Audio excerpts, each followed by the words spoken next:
दोस्तों, संसार में किसी का कुछ नहीं, ख्वाहमख्वाह सब कुछ अपना समझना मूर्खता है, क्योंकि अपना होता हुआ भी कुछ भी अपना नहीं होता। इसलिए हैरानी होती है, आखिर ये घमंड क्यों, किस लिए, किसका। दोस्तों, कुछ रुपए दान करने वाला यदि यह कहे कि उसने ऐसा किया है तो उससे बड़ा मूर्ख और कोई नहीं। और ऐसे भी हैं जो हर महीने लाखों का दान करते हैं लेकिन उसका जिक्र तक नहीं करते, न करने देते हैं। वास्तव में जरूरतमंद और पीड़ित की सहायता ही दान है, पुण्य है। ऐसे व्यक्ति पर माँ सरस्वती की सदा कृपा होती है। पर दोस्तों, क्या किया जाए, देवताओं तक को अभिमान हो जाता है और उनके अभिमान को दूर करने के लिए परमात्मा को ही कोई उपाय करना पड़ता है। गरुड़, सुदर्शन चक्र तथा सत्यभामा को भी एक बार अभिमान हो गया था और तब भगवान श्री कृष्ण ने उनके घमंड को दूर करने के लिए श्री हनुमान जी की सहायता ली थी। श्री कृष्ण ने अपनी पत्नी सत्यभामा को स्वर्ग से पारिजात लाकर दे दिया था और वह इसीलिए अपने आप को भगवान श्री कृष्ण की अत्यंत प्रिया और अति सुंदरी मानने लगी थी। दोस्तों, सुदर्शन चक्र को यह अभिमान हो गया था कि उसने इंद्र के वज्र को निष्क्रिय किया था। वह लोकालोक के अंधकार को दूर कर सकता है।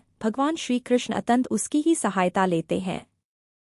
गरुड़ भगवान कृष्ण का वाहन था। वह समझता था भगवान मेरे बिना कहीं जा ही नहीं सकते, इसलिए कि मेरी गति का कोई मुकाबला नहीं कर सकता। भगवान अपने भक्तों का सदा कल्याण करते हैं, इसलिए उन्होंने हनुमान जी का स्मरण किया। तो आज के वीडियो में हम आपको ऐसी ही कहानी बताने वाले हैं। दोस्तों, तत्काल हनुमान जी द्वारिका आ गए। जान गए कि श्री कृष्ण ने क्यों बुलाया है। श्री कृष्ण और श्री राम दोनों एक ही हैं, वह यह भी जानते थे, इसीलिए सीधे राज दरबार नहीं गए, कुछ कौतुक करने के लिए उद्यान में चले गए।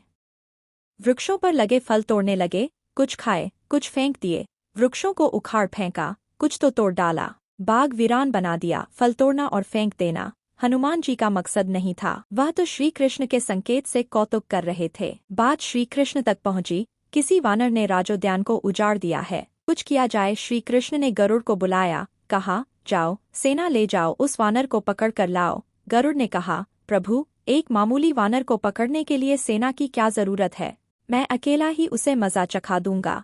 कृष्ण मन ही मन मुस्करा दिए, जैसा तुम चाहो, लेकिन उसे रोको। जाकर वैंते गए, हनुमान जी को ललकारा, बाग क्यों उजाड़ रहे हो, फल क्यों तोड़ रहे हो, चलो, तुम्हें श्री कृष्ण बुला रहे हैं। हनुमान जी ने कहा, मैं किसी कृष्ण को नहीं जानता, मैं तो श्रीराम का सेवक हूँ, जाओ, कह दो मैं नहीं आऊंगा।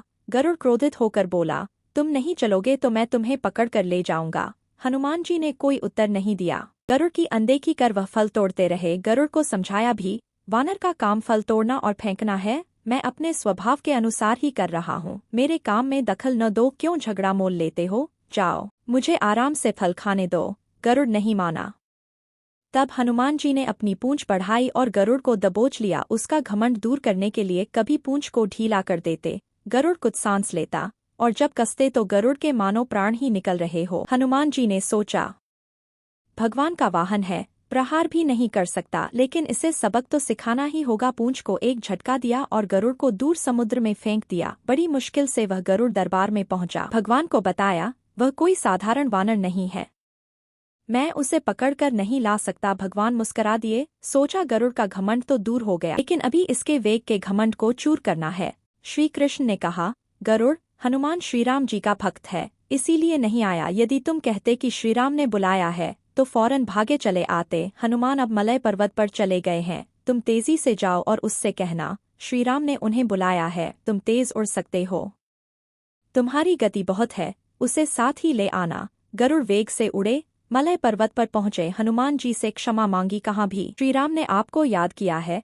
अभी आओ मेरे साथ, मैं तुम्हें अपनी पीठ पर बिठाकर मिनटों में द्वारिका ले जाऊंगा। तुम खुद चलोगे तो देर हो जाएगी, मेरी गति बहुत तेज है, तुम मुकाबला नहीं कर सकते। हनुमान जी मुस्कराए, भगवान की लीला समझ गए, कहा, तुम जाओ, मैं तुम्हारे पीछे ही आ रहा हूं। द्वारिका में श्री कृष्ण राम रूप धारण कर सत्यभामा को सीता बना सिंहासन पर बैठ गए। सुदर्शन चक्र को आदेश दिया, द्वार पर रहना, कोई बिना आज्ञा अंदर न आने पाए। कृष्ण समझते थे कि श्रीराम का संदेश सुनकर तो हनुमान जी एक पल भी रुक नहीं सकते, अभी आते ही होंगे। गरुड़ को तो हनुमान जी ने विदा कर दिया और स्वयं उससे भी तीव्र गति से उड़कर गरुड़ से पहले ही द्वारका पहुंच गए। दरबार के द्वार पर सुदर्शन ने उन्हें रोक कर कहा, बिना आज्ञा अंदर जाने की मनाही है, जब श्रीराम बुला रहे हों तो हनुमान जी विलंब सहन नहीं कर सकते। सुदर्शन को पकड़ा और मुंह में दबा लिया। अंदर गए, सिंहासन पर श्रीराम और सीता जी बैठे थे।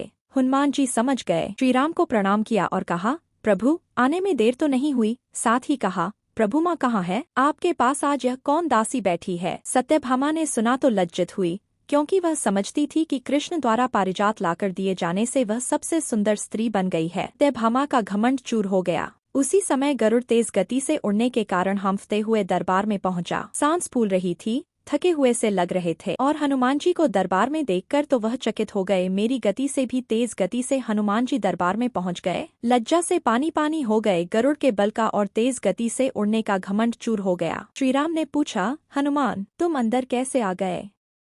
किसी ने रोका नहीं। रोका था भगवान सुदर्शन ने। मैंने सोचा आपके दर्शनों में विलंब होगा, इसलिए उनसे उलझा नहीं। उसे मैंने अपने मुंह में दबा लिया था। और यह कहकर हनुमान जी ने मुंह से सुदर्शन चक्र को निकालकर प्रभु के चरणों में डाल दिया। दोनों के घमंड चूर हो गए। श्री कृष्ण यही चाहते थे। श्री कृष्ण ने हनुमान जी को गले लगाया। हृदय से हृदय की बात हुई और उन्हें विदा कर दिया। परमात्मा अपने भक्तों में, अपने निकटस्थों में अभिमान रहने नहीं देते। श्री कृष्ण सत्यभामा, गरुड़ और सुदर्शन चक्र का घमंड दूर न करते तो परमात्मा के निकट रह नहीं सकते थे।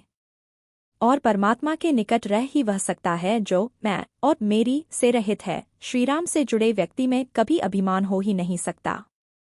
न श्रीराम में अभिमान था, न उनके भक्त हनुमान में। न श्रीराम ने कहा कि मैंने किया है, और न हनुमान जी ने ही कहा कि मैंने किया है। इसलिए दोनों एक हो गए, न अलग थे, न अलग रहे। उम्मीद करते हैं वीडियो आप सभी को पसंद आया होगा। पसंद आया है तो लाइक सब्सक्राइब जरूर करिए। Thanks for watching.